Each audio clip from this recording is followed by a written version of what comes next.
Praise the lord. మన ప్రభువును ప్రేరక్షకుడైన యేసుక్రీస్తు వారి అతి ప్రశస్తమైన నామంలో మీ అందరికీ ఉదయకాల శుభాభివందనములు తెలియజేస్తూ ఉన్నాను. ఈ దినము కొరకు ఏర్పాటు చేయబడిన పాత నిబంధన పాఠ్యభాగము ప్రవక్త అయిన యోవేలు రాసిన గ్రంథము 2వ అధ్యాయము 23వ వచనము.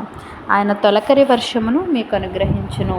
ఈ వాక్యమును మనము గమనించినట్లయితే, ఇజ్రాయేలీలు నిజముగా తమ పాపముల నిమిత్తమై పశ్చాత్తాపపడి మారు మనస్సు పొందితే దేవుడు వారిని దీవించుదనని వాగ్దానము చేస్తూ ఈ మాటను పలికినట్లుగా మనం చూస్తూ ఉన్నాము. నా ప్రియ సహోదరులారా, ఎండిపోయిన ఫలహీనమైన నీ జీవితము, నీ కుటుంబము మీద తొలకరి వర్షమును దీవెనలు అనుగ్రహించబడాలంటే దేవుని ఆశ్రయించుట కన్నా మరొక శ్రేష్టమైన మార్గము ఏమీ లేదు. కనుక నేడే నీవు ఆలస్యము చేయక దేవుని ఆశ్రయిస్తే ఆయన నీ జీవితమును, నీ కుటుంబమును దీవిస్తానని, నీ యొక్క ఎండిపోయిన ఫలహీనమైన నీ జీవితం మీద తొలకరి వర్షమును ఆయన కురిపిస్తానని ఈ యొక్క వాక్యము ద్వారా మాట్లాడుతూ ఉన్నాడు. తొలకరి వర్షమును దీవెనలు దేవుడు నీకు అనుగ్రహించాలంటే మొదటిగా నీవు నీ పూర్ణ హృదయముతో దేవుని వాక్యాన్ని అనుసరించాలి.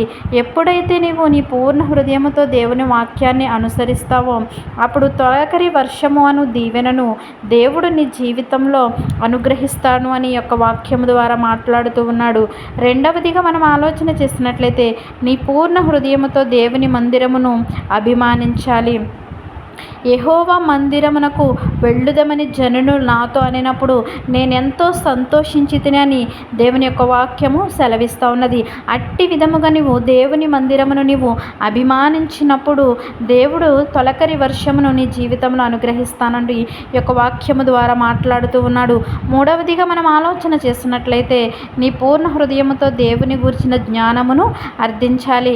ఎప్పుడైతే నీవు నీ పూర్ణ హృదయముతో దేవుని గురించిన జ్ఞానమును నీవు అర్థిస్తావో, నీవు వెతుకుతావో, అప్పుడు దేవుడు ఆ యొక్క తొలకరి వర్షమును నీ జీవితంలో అనుగ్రహిస్తానని ఈ యొక్క వాక్యము ద్వారా మాట్లాడుతూ ఉన్నాడు.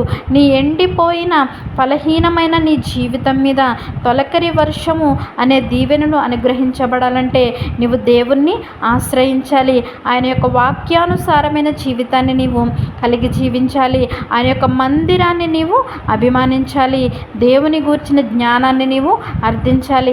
ఈ క్రియలన్నీ నువ్వు చేస్తూ ఉన్నప్పుడు దేవుడు ఆలస్యము చేయక వెంటనే నీ జీవితం మీద, నీ కుటుంబం మీద తొలకరి వర్షము అనే జల్లులను, ఆ యొక్క దీవెనలను, ఆశీర్వాదములను నీ జీవితంలో కురిపించడానికి ఆయన సిద్ధముగా ఉన్నాడు.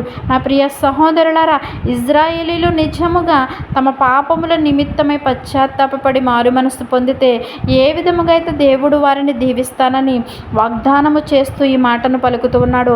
ఇది నాన్న నీవు కూడా ఆయన వైపు తిరిగినట్లయితే, నీ యొక్క పాప జీవితాన్ని విడిచిపెట్టి ఆయనపై నీవు ఆధారపడినట్లయితే దేవుడు కూడా నిన్ను దీవిస్తానని యొక్క వాక్యము ద్వారా మాట్లాడుతూ ఉన్నాడు. తొలకరి వర్షము అనే జల్లులను, ఆ యొక్క దీవెనలను నీవు పొందుకొనలాగున అట్టి కృప పరిశుద్ధాత్మ దేవుడు మనందరికీ అనుగ్రహించునుగాక. తలలు వంచి ప్రార్థనలో ఏకీభవించవలసిందిగా కోరుచున్నాను. మహోన్నతుడును మహాగణుడైన మా ప్రియ పరలోకపు తండ్రి, నీ ఘనమైన శ్రేష్టమైన నామానికి లెక్కలేని వేలాది స్థుతులు స్తోత్రములు చెల్లిస్తూ ఉన్నాము ప్రభువా.